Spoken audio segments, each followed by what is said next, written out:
Hello again, my beautiful friends. I thought today that I would read just a little one from Oscar Wilde again. I'm such a fan of his. This one's called The Selfish Giant. I hope you all enjoy. Every afternoon, as they were coming from school, the children used to go and play in the giant's garden. It was a large, lovely garden with soft green grass. Here and there over the grass stood beautiful flowers like stars, and there were 12 peach trees that in the springtime broke out in delicate blossoms of pink and pearl, and in the autumn bore rich fruit. The birds sat out on the trees and sang so sweetly that the children used to stop their games in order to listen to them. "How happy we are," they cried to each other. One day the giant came back. He had been to visit his friend, the Cornish ogre, and had stayed with him for 7 years. After the 7 years were over, he had said all that he had to say, for his conversation was limited, and he determined to return to his own castle. When he arrived, he saw the children playing in the garden. "What are you doing here?" he cried in a very gruff voice, and the children ran away. "My own garden is my own garden," said the giant. "Anyone can understand that, and I will allow nobody to play in it but myself." So he built a high wall all around it and put up a notice board: "Trespassers will be prosecuted."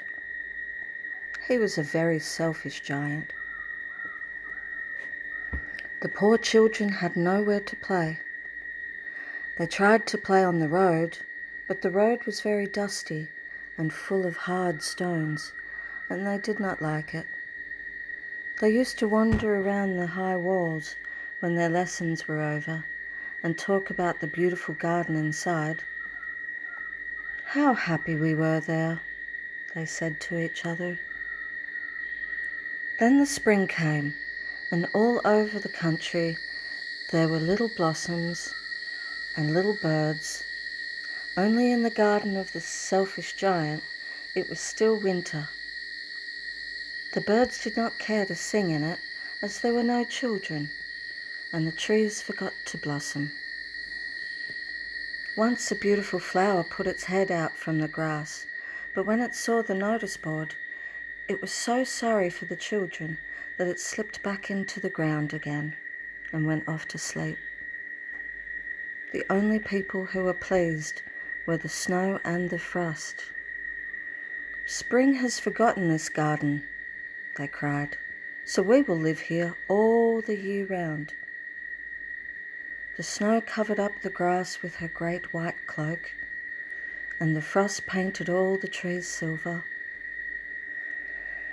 Then they invited the north wind to stay with them, and he came. He was wrapped in furs. He roared all day around the garden and blew the chimney pots down. "This is a delightful spot," he said. "We must ask the hail on a visit." So the hail came. Every day for 3 hours he rattled on the roof of the castle till he broke most of the slates, and then he ran round and round the garden as fast as he could. He was dressed in grey, and his breath was like ice. "I cannot understand why the spring is so late in coming," said the giant, as he looked out the window and looked at his cold white garden. "I hope there will be a change in the weather." But the spring never came, nor the summer. The autumn gave golden fruit to every garden, but to the giant's garden she gave none. "He is too selfish," she said. It was always winter there, and the north wind and the hail and the frost and the snow danced about through the trees. One morning the giant was lying awake in bed when he heard some lovely music. It sounded so sweet to his ears that he thought it must be the king's musicians passing by. It was really only a little linnet singing outside his window. But it was so long since he had heard a bird sing in his garden that it seemed to him to be the most beautiful music in the world. Then the hail stopped dancing over his head, and the north winds ceased roaring, and a delicious perfume came to him through the open casement. "I believe the spring has come at last," said the giant, and he jumped out of bed and looked out. What did he see? He saw a most wonderful sight. Through a little hole in the wall, the children had crept in, and they were sitting in the branches of the trees. In every tree that he could see there was a little child, and the trees were so glad to have the children back again that they had covered themselves with blossoms and were waving their arms gently above the children's heads.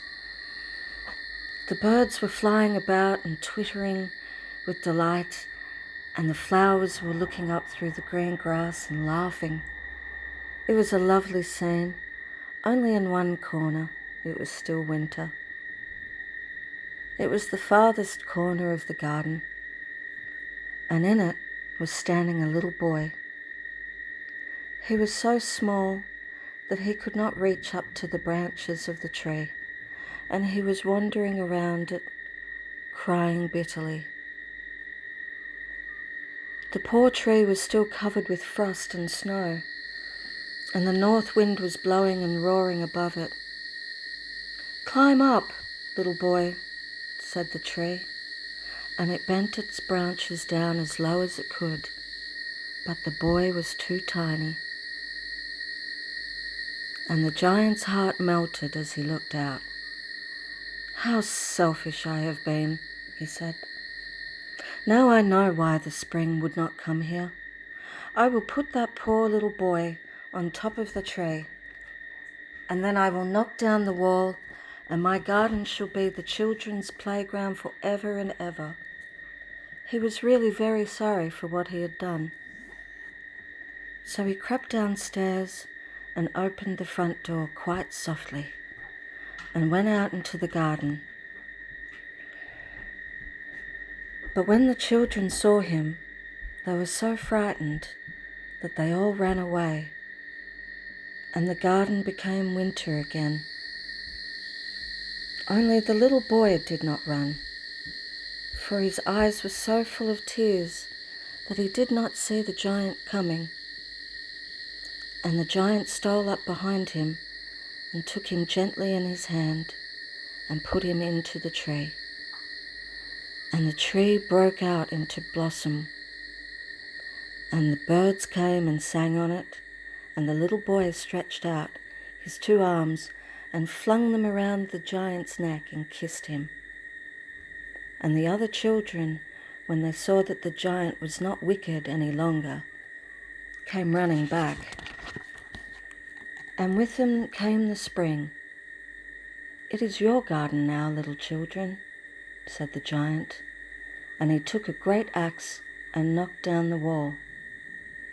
And when the people were going to market at 12 o'clock, they found the giant playing with the children in the most beautiful garden they had ever seen. All day long they played, and in the evening came to the giant to bid him goodbye. "But where is your little companion?" he said. "The boy I put into the tree." The giant loved him the best because he had kissed him. "We don't know," answered the children. "He has gone away." "You must tell him to be sure and come tomorrow," said the giant. But the children said they did not know where he lived and had never seen him before, and the giant felt very sad. Every afternoon, when school was over, the children came and played with the giant. But the little boy, whom the giant loved, was never seen again. The giant was very kind to all the children, yet he longed for his first little friend and often spoke of him. "How I would like to see him," he used to say. Years went over, and the giant grew very old and feeble. He could not play about any more, so he sat in a huge armchair and watched the children at their games and admired his garden. "I have many beautiful flowers," he said, "but the children are the most beautiful flowers of all." One winter morning he looked out his window as he was dressing. He did not hate the winter now, for he knew that it was merely the spring asleep and that the flowers were resting. Suddenly he rubbed his eyes in wonder and looked and looked. It certainly was a marvelous sight. In the farthest corner of the garden was a tree quite covered with lovely white blossoms. Its branches were golden and the silver fruit hung down from them, and underneath it stood the little boy he had loved. Downstairs ran the giant in great joy and out into the garden. He hastened across the garden and came near to the child, and when he came quite close, his face grew red with anger, and he said, "Who hath dared to wound thee?" For on the palms of the child's hands were the prints of 2 nails, and the prints of 2 nails were on the little feet. Who hath dared to wound thee?" cried the giant. "Tell me, that I may take my sword and slay him." "Nay," answered the child, "but these are the wounds of love." "Who art thou?" said the giant, and a strange awe fell on him, and he knelt before the little child, and the child smiled on the giant and said to him, "You let me play once in your garden. Today you shall come with me to my garden, which is paradise." And when the children ran in that afternoon, they found the giant lying dead under the tree, all covered with white blossoms. The end. Thank you so much for joining me. I hope you enjoyed that. Please come back. I appreciate you.